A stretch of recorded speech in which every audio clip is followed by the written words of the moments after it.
What's up, YouTube? Welcome back to a new video. Got a monthly pickup video coming up here. Today I'm going to be sharing with you guys the games that I picked up in January and February of 2020. Still trying to get used to saying that, 2020, but here we go. As usual, I have some games here. And I've had a chance to dabble in majority of them, but of course there are some games that I haven't had a chance to play yet. So we'll start off with the console games. First one up is Journey to the Savage Planet, which I thoroughly enjoyed. This was a really good time. I totally couldn't believe that this was a game that I didn't really know anything about. It's a PlayStation 4 exclusive, if I'm not mistaken. But think something similar to like No Man's Sky, all right? It's first-person exploration. It's definitely not as vast as No Man's Sky is. It's a little bit more linear, but it's a really good time, guys. It really is. I streamed it a lot. It was just like my go-to game when I wanted to chill, you know what I'm saying? I would play that. Lots of exploration, lots of first-person platforming that at times can get a little frustrating, but overall, I really enjoyed it. There is some combat in there, some light combat, and there are boss fights. But yeah, I highly recommend this game if you're interested in an exploration game that's pretty funny. Actually, it's really funny, depending on your humor. I actually thought a lot of the things in this game was funny. It doesn't take itself seriously at all. So that was a nice little underrated game, hidden gem that I knew absolutely nothing about. I picked up the Sinking City as part of like GameStop deal of the day. I want to say maybe the end of January, beginning of February. Haven't had a chance to play this one yet. It was actually only $9, but I've been interested in this. It's a murder mystery, if I'm not mistaken, when you're investigating. I heard, or I read that it might not necessarily be as polished as it should be, but I'm all right with that. I'm a sucker for a good mystery every now and again. I also picked up the Yakuza Remastered Collection, PlayStation 4, of course. This actually comes with Yakuza 3, Yakuza 4, and Yakuza 5 in this cool little case here. I actually thought it was going to be a steelbook, but maybe, I don't know, maybe I was mistaken, but it's not a steelbook. It's like a trifold cardboard case, and you have Yakuza 3 and 4 on one disc, and Yakuza 5 is over there. It also comes with a PlayStation 3 case for Yakuza 5, since here in the US, over here in the West, we only got a digital version for the PS3. So I'm excited to dive into this. I'm currently on a journey, a Yakuza journey, where I'm playing through all of the Yakuza games, the mainline ones, that I haven't had a chance to play yet. I started with Kiwami 2. I did complete Yakuza 2 when it came out back in the day on the PlayStation, but I'm up there in age a little bit, all right, and I don't really remember anything, so I'm replaying that. I've been streaming it and having a blast with it. Definitely is one of my favorite series, and I'm so happy that everyone or now it's a little bit more mainstream. People seem to appreciate it a lot more than what they did back on the PlayStation 2. So yeah, I want to go through Yakuza Kiwami 2. I want to complete 3. I only played about an hour or so of Yakuza 3, and then that was it. I never played 4 or 5. So it's going to be a good time. If you're interested, follow me on Twitch so you'll know when I go live and I'm playing a Yakuza game. These next 3 games I haven't had a chance to play, but I did pick up Trine. What is this? Trine, the Ultimate Collection. This was on sale at GameStop as well.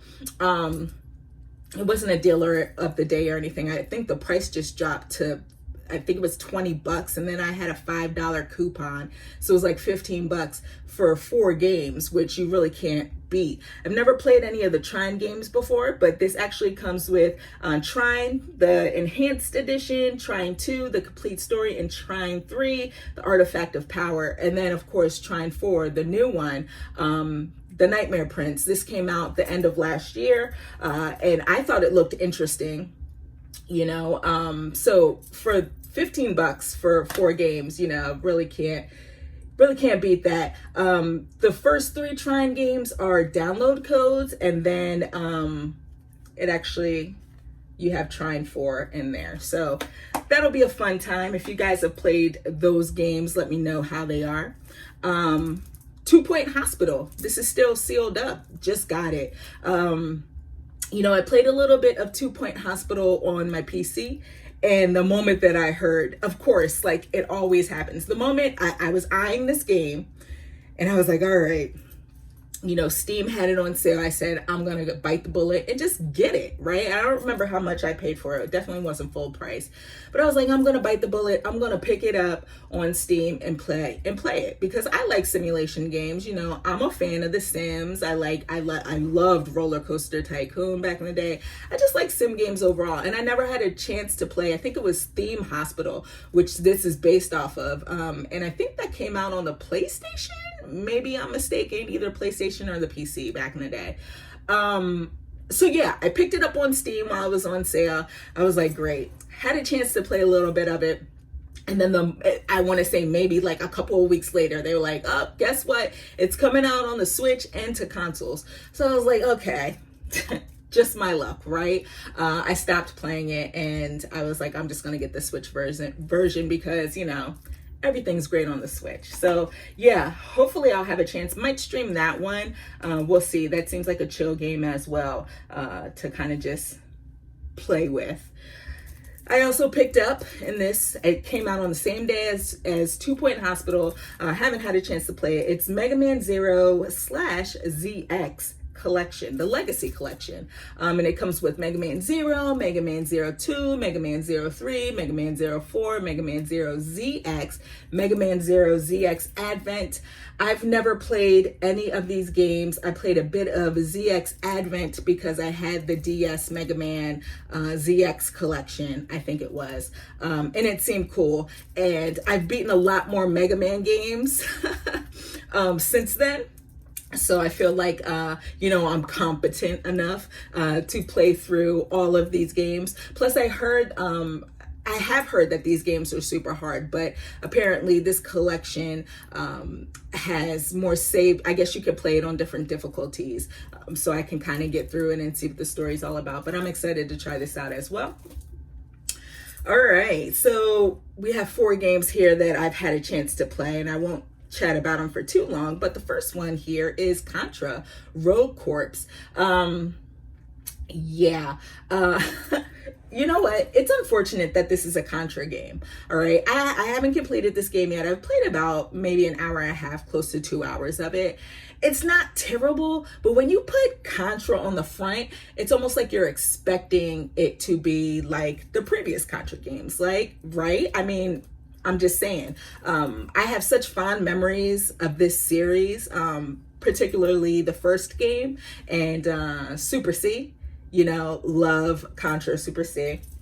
But yeah, this is a little janky, and it just doesn't feel like a Contra game, which is fine. I'm all about reinventing series and, you know, doing what you got to do to stay up with times, but this just doesn't feel right.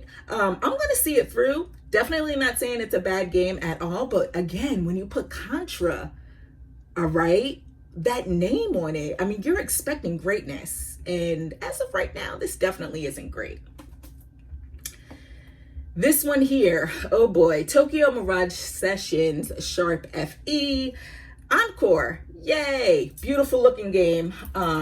Originally came out on the Wii U towards the end of the Wii U, the Wii U's lifespan or life cycle. I have like the collector's edition of this game and on the Wii U, and I played maybe, who knows, 45 minutes of it. Like, I didn't get far at all. And I was just like, whatever, it's not for me. So I said, you know what? This is coming out on the Switch. Let's give it another go. I'm not going to say it's not for me. I love Persona games. You know, I'm into JRPGs and all that jazz, but this just feels a little, I can't put my finger on it. Again, it's beautiful. The combat is cool. It's just, I don't know what it is about it that's not sucking me in. I left off a couple of weeks ago in the middle of like the second dungeon. Actually, it might be the first. It's where it's the concert in the beginning of the game, and you go through the dungeon. Yeah, I don't know. I don't know, guys. I mean, are you guys feeling this game? Do you love it? Like, let me know. Am I missing something? Because that definitely might be the case. I might be missing something, but I mean, I don't know. It just hasn't sucked me in, pulled me in like I thought that it would. Again, not going to take anything away from this game. As far as graphics go, I think it's beautiful. The colors are just amazing. The music's really good as well. I don't know, maybe it's just the story, the characters. I don't have a connection to them. It's crazy.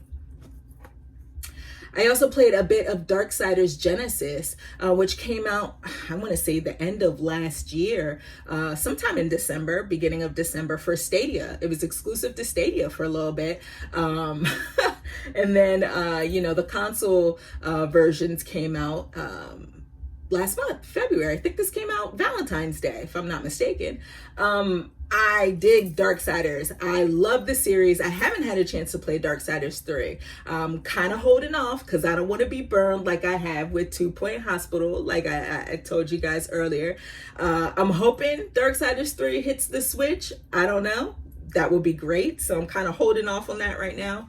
But Darksiders Genesis is basically a spin-off series where you play as Strife and War, and it's very similar to Diablo. It's Diablo-esque. It's top-down, hacking and slashing, and each character, Strife and War, have different abilities that they can use, and you can switch in between them on the fly, which is great. It's just a button press. It's fun. I really like this game a lot. I know it has co-op, haven't had a chance, or online, haven't had a chance to play that, but yeah, I definitely want to check more of this out. You know, every now and again, I just want a game that I could just pick up and destroy some shit and call it a day. Right? I'm sure everybody out there is like that, right? Like, you want that game where you can pick up for a little bit, and it's perfect that it's on the Switch, but you can pick it up, play it, destroy stuff, and just be like, whew, that was a great time. So far, that's what Darksiders Genesis is doing for me. Definitely want to see it through. I haven't heard too many people talk about this game, but, you know, whatever. I dig the series, so I'm definitely going to support it. And then last but not least, this is Snack World, the Dungeon Crawl Gold. Yeah, for the Nintendo Switch. I haven't had a whole bunch of time to play this one. This is basically a dungeon crawling game put up by Level 5. I love me some Level 5, okay? I adore Level 5. One of my favorite developers. I just like them a lot. This apparently came out as a mobile game in Japan, if I'm not mistaken. And it was, people seem to really dig it. They put this out and I was like, okay, let me check it out. Cause again, like I said, I like Level 5. So far, I've only played maybe an hour of it. It feels a little easy. Maybe that's just me. This might be my first dungeon crawl, you know, type of game. Feels a little easy. Doesn't seem to be a lot to it. But again, I've only played an hour into it. It's kind of got out of the tutorial part of the game. So I don't think it's fair for me to say I don't like it, but I'm hoping that there's a lot more meat in this one, just because I dig the developers so much. And it's cute. It has cute little art style to it. Definitely mindless, but I don't know. We'll see. We'll see where it goes from there. So that's everything, guys. That's everything that I picked up in the months of January and February. Guys, let me know what you picked up in January and February, or what you're excited about picking up in March. I want to thank all of you for watching this video, and I'll check you next time. Peace.